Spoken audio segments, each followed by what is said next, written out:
today we are going to begin with the lesson number 7 of your class 7 English, that is my computer. In this chapter we are going to learn about the computer, how it is invented, when it was invented. So let's begin with this chapter. Computers have been around us for quite few years. Computer हमारे आसपास बहुत सालों से, कुछ few years से. Some of your parents were probably around in 1951 when the first computer have changed so rapidly. तो आपके parents, कुछ के पेरेंट्स कब होंगे? 1951 में होंगे, जब ये कंप्यूटर रैपिडली चेंज हो गया था. Many people cannot keep up with the changes. बहुत सारे people को पता भी नहीं था और अपनी changes के साथ रख नहीं पाते थे. Since ancient times, people have had ways to deal with data and numbers. फिर ancient time से people deal करते आ रहे हैं किसकी वजह से? किससे? Data से और numbers से. Early people tied notes in rope and carved marks on clay tablets to keep track of livestock and stock. पहले लोग क्या करते थे, कैसे ट्रैक करते थे लाइवस्टॉक्स और स्टॉक्स को?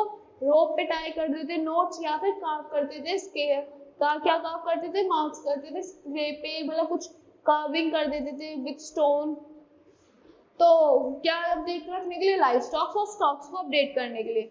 Some people consider the 5,000 years also abacus, a frame with beads strung on wires, to be the first true computing aid. ये क्या कुछ लोगों ने बहुत टाइम पहले अबेकस को क्या बना लिया था? कंप्यूटिंग एड बना लिया था.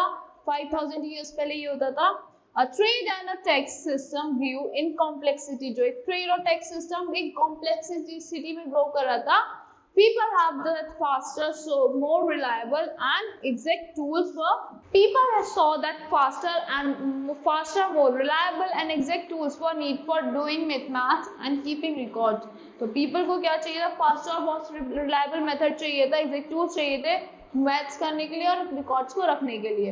In mid 1600s, कब 1600 के मिड में क्या हुआ था? Blaise Pascal and his father, who was tax officer himself, were working on taxes for the French government in Paris. जो कौन था? ब्लेस पास्कल और उनके फादर किस पे वर्क कर रहे थे? वो अपने टैक्स ऑफिसर थे. वो किस वर्क कर रहे थे? अपने टैक्सेस पे in the French government in Paris. The two are figuring and refiguring taxes that each citizen owed. उनको क्या लगा? तो उन दोनों ने स्पेंड करे क्या करने के लिए?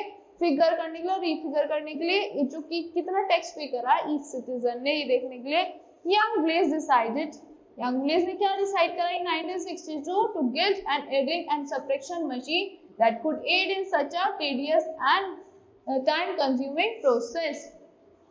उन्होंने सोचा, ब्लेस ने 1642 में, कि मैं एडिंग और सब्ट्रैक्टिंग मशीन लॉन्च करता हूँ जो बहुत ज्यादा टेडियस, बहुत हेल्पफुल रहेगी टाइम कंज्यूमिंग प्रोसेस में. So the machine Blaise made has a set of 8 gears that worked together like an odometer, keeps tracks of cars mileage. उन्होंने एक मशीन बनाई 8 gears की, जो क्या ट्रैक करती थी? वो कार्स की माइलेज को ट्रैक करती थी. उसका नेम क्या था? ओडोमीटर था. His machine faced many problems, like it was always breaking down. उनकी मशीन ने बहुत सारी प्रॉब्लम्स फेस करी, जैसे हमेशा ब्रेक डाउन होती रहती थी. Keep the machine second the machine was slow and extremely costly. जो क्या था? उनकी मशीन बहुत ज्यादा कॉस्टली थी और बहुत ज्यादा स्लो थी. And people were afraid to use the machine, thinking it might replace their job. और पीपल डरते थे उस मशीन को यूज करने से, क्योंकि उनको लगता था उनकी जॉब चली जाएगी. Next big step for computer arrived in 1830s. तो नेक्स्ट बिग स्टेप कब आया? 1830s में आया कंप्यूटर्स के लिए. When Charles Babbage decided to build a machine to help him complete and print mathematical tables. फिर 1832 में चार्ल्स बेबेज ने डिसाइड करा कि एक मशीन बनाता हूँ जो उन्हें क्या हेल्प करेगी? प्रिंटिंग में हेल्प करेगी, प्रिंट करने में हेल्प करेगी mathematical tables. Babbage was mathematician who taught at Cambridge University in England. Babbage कौन थे? एक मैथमेटिशियन थे जिन्होंने कहाँ पढ़ाया था? कैम्ब्रिज यूनिवर्सिटी में पढ़ाया था, इंग्लैंड में. He began planning his calculating machines, calling it the analytical engine. उन्होंने प्लानिंग बनाई और अपनी कैलकुलेटिंग मशीन को क्या बनाते थे? वो एनालिटिकल इंजन बुलाते थे. The idea for this machine was amazingly like the computer we know today. और ये आइडिया बिल्कुल ऐसे था कि जैसे हम कंप्यूटर को जानते हैं. It was to read a program from punched cards figure and store the answers to different problems and print the answer on paper. वो कैसे था? वो एक ऐसा आइडिया था कि प्रोग्राम था कहाँ से, पंच कार्ड से और फिगर से, जो स्टोर करता था आंसर्स को, डिफरेंट प्रॉब्लम्स को, एंड प्रिंट कर देता था आंसर्स को एक पेपर पे. He died before he could complete the machine. वो पहले ही डाई हो गए थे जब तक वो मशीन को कंप्लीट करते. However, because of his remarkable ideas and work, Charles Babbage is known as the father of computer. तो इसलिए कौन चार्ल्स बेबेज को हम क्या कहते हैं? He is known as the father of computer. Now, the next huge step for computer came when Herman Hollerith entered a contest given by US Census Bureau. फिर क्या हुआ? जो एक न्यू स्टेप हुआ था वो किसने लिया था? हरमन हॉलरिथ ने लिया था. कब लिया था? जब एक कंटेस्ट गिवन हुआ था बाय यूएस सेंसस ब्यूरो ने. The contest was to see who could build a machine that would count and record information faster. उस कंटेस्ट में ये था कि कौन सबसे एक मशीन को बिल्ड कर पाएगा जो क्या करती है, काउंट कर सकती है और रिकॉर्ड कर सकती है इंफॉर्मेशन को. Hollerith, a young man, built a machine called tabulating machine that read and sorted data from punched card. तो Hollerith ने क्या बनाया? एक tabulating machine बनाई जो read कर सकती थी, sort कर सकती थी डेटा को punch card से. The hole punched in the card, जो hole होता था cards में, punch match each person's answer to question. जो उनके answers, हर person के answer को question से match कर देता था. Tabulator read the punched cards when they passed over tiny brushes. Tabulator read करता था punched cards को जब वो tiny brushes से pass करता था. The first computer was made in 1944. First computer कब बना था? 1944 में बना था. किसने बनाया था? Professor Howard Aiken. Howard Aiken ने बनाया था. The Mark I computer was very much like the design of Charles Babbage. उसका नेम क्या था कंप्यूटर का? मार्क 1 नेम था. और कैसा था इसका डिजाइन? चार्ल्स बेबेज की तरह था. Having mainly mechanical parts but with some electronic parts.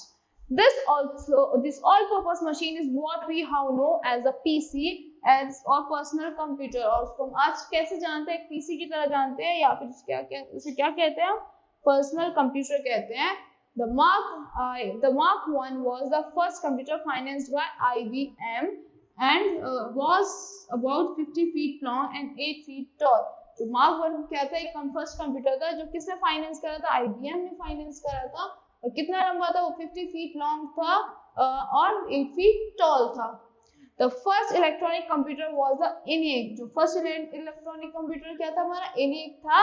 Its full form was Electronic Numerical Integrator and Computer. ENIAC was a general purpose digital computer built in 1946. ENIAC क्या किसने कब बनाया था? 1946 में बनाया था एक जनरल डिजिटल कंप्यूटर. किसने बनाया था? जे प्रेस्पर ने बनाया था. जे प्रेस्पर ikat and John Moseley. The ENIAC was built at the time of World War II. ENIAC कब बनाया था? World War II के टाइम पे बनाया था. The ENIAC was 100 feet long and 10 feet tall. वो 100 feet long था और 10 feet tall था. A new type of computer began with John von Neumann. जो new type of computer किसने बनाया? John von Neumann. Development of software written in binary code. जो development हुई थी software की किसमें लिखी हुई थी? वो binary codes में लिखे हुए थे. It was Neumann who began the practice of storing data and instruction in binary code and initiated the use of memory to store data as well as programs. जो न्यूमैन थे जो उन्होंने क्या practice करी थी? स्टोरिंग डेटा की और instructions जो बाइनरी कोड्स के थ्रू डाले गए थे. एंड इनिशिएट क्या करा था कि वो मेमोरी स्टोर रहे डेटा की and as well as programs की भी. While the modern computers are far better and faster than ENIAC and IDWIC of its time. तो अब मॉडर्न कंप्यूटर बहुत ज़्यादा फास्ट हैं और अच्छे हैं as compare to ENIAC and IDWIC जो उस टाइम पे होते थे. Computers of today would not have been possible with the knowledge and work of great inventors and pioneers. जो कंप्यूटर्स हैं आजकल वो पहले अब पॉसिबल ही नहीं थे अगर वो ग्रेट इन्वेंटर्स और पाइनियर्स के बिना होते. तो पाइनियर्स कौन होते हैं? They were the first person who were involved in doing that task. So that's all for this lesson. I hope you all like the explanation of this lesson. Thank you and have a great day.